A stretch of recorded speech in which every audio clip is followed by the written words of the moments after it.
Hello again, everyone. This week's episode is being posted a day early since tomorrow is Thanksgiving. So first, there's not going to be any 48 footage to share with you because they'll be here tonight actually working on that. So that footage will be shared with you next week. It's going to be some pretty interesting footage. There's also no Fox body footage this week, unfortunately, again, because it was a short week for us. What we do have, though, is we have a Duramax diesel that had a blown head gasket that we pulled the cylinder heads on because we're going to stud it. And we found something really interesting there. We were able to actually not only track where the head gasket had blown, but the reason that it blew. In regard to the Suburban, where we had zero compression on cylinder 5, we've learned that we have a bent exhaust valve. We also think we know how it happened. On any given time, when you shut an engine off, some of the valves are closed, some are open, some are in different stages of opening and closing, and we feel that the exhaust valve for cylinder 5 was all the way open when the engine had been last shut off. Now, since this vehicle sits for long periods of time, it's likely the valve got hung up in the guide, and then when it went to get started the next time, the piston came up on the exhaust stroke, but the valve hadn't shut, so it hit it. You can also see a mark on the top of the piston where the piston actually struck the valve and then it bent it. Now, putting it back into its original position, the valve began to work normally from there, but the problem is it was already bent, thereby creating no compression. This is where the miss had been coming from.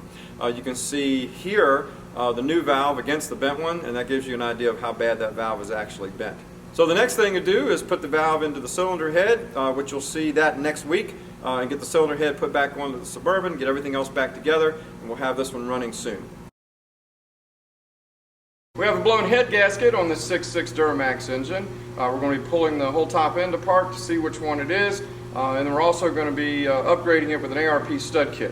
We've got the hood already in the service position. We've got the wheels off of it on jack stands as low down as we can get it for easier access. We've also got both inner wheel wells removed. Now let's get started pulling the top of the engine apart. It begins by pulling off the intake system along with its related connectors. Next, the EGR cooler comes out. The upper valve cover is off, but here we're removing the injectors. Hope he doesn't drop it. I'm disconnecting the glow plugs. This is the lower valve cover.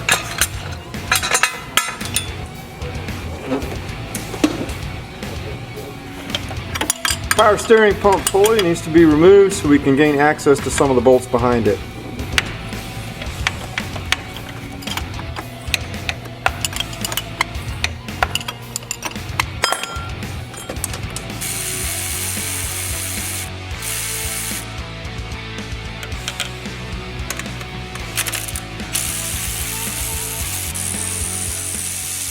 Here he's removing the coolant crossover pipe.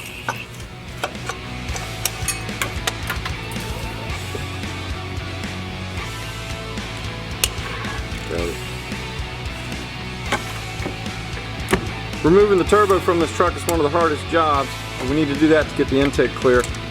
We've got 2 of the bolts. The third one's going to be the most difficult. So we got it. Get this bolt out, and then we're lifting the turbo. Use a magnet to grab that bolt out of there, and then we should be able to lift the turbo up. There she is. Next, we're taking out the bridge between the 2 intake manifolds so we can get those off of the heads.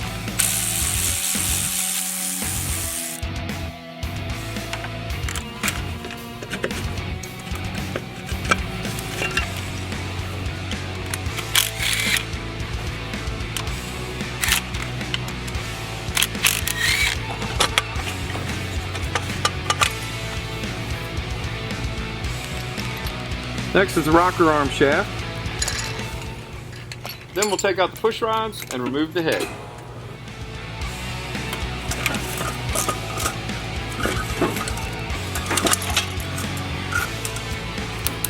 You can see this head bolt had been cracked for quite some time by all the rust around the edge of it, and this is exactly where the head gasket was leaking, so I'll show you that next.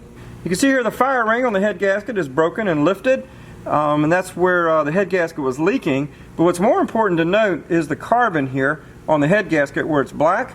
This is actually the head bolt that I just showed you that had rust on it where it had cracked. So it had lost some of its tension, so the head had gotten a little bit loose on this corner, and that's what caused the gasket to leak. and that's where he was losing his compression on that cylinder into the cooling system right here, which is causing the loss of heat and also the excessive pressure in the cooling system. With the passenger side apart, we're now pulling the driver's side apart, so the first step on there is to remove the upper valve cover.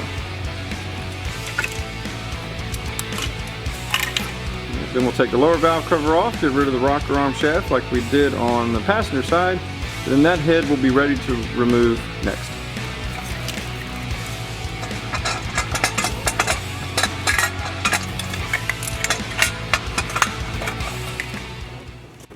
This head we're taking off with the intake and the exhaust manifold intact.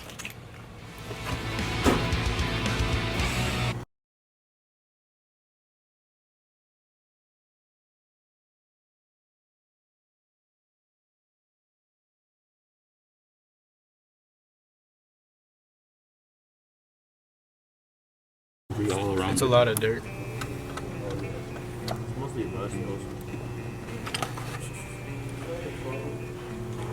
Before installing the new plugs, I will be checking the electrode gap. I'm adding some anti-seize to the spark plug before installing.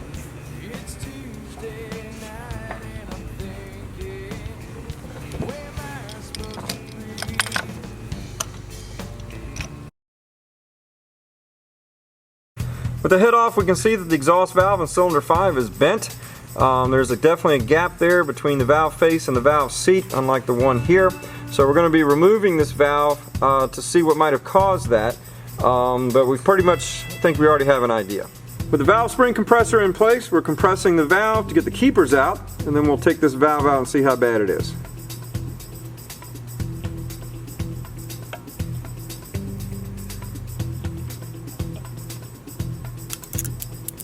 Alright, got our keepers out of the way. Now we'll take the pressure off the compressor. And then we'll pull the spring and retainer off, and then we'll get the valve out.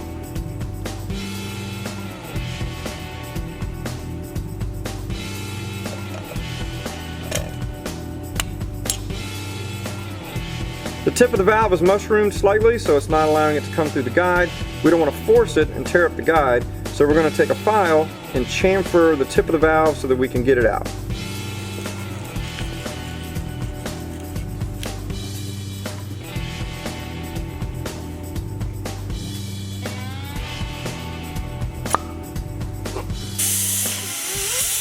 Here we're cleaning up the gasket surfaces in preparation for the head to go back on. Next time on Bulldog Builds, we should have the head studs in our Duramax in preparation for the heads to go back on. We'll have that valve put into the Suburban head and get most of that engine back together. And we'll have a little more work done on the Kawasaki Z1R as well as the Fox body. See you next week.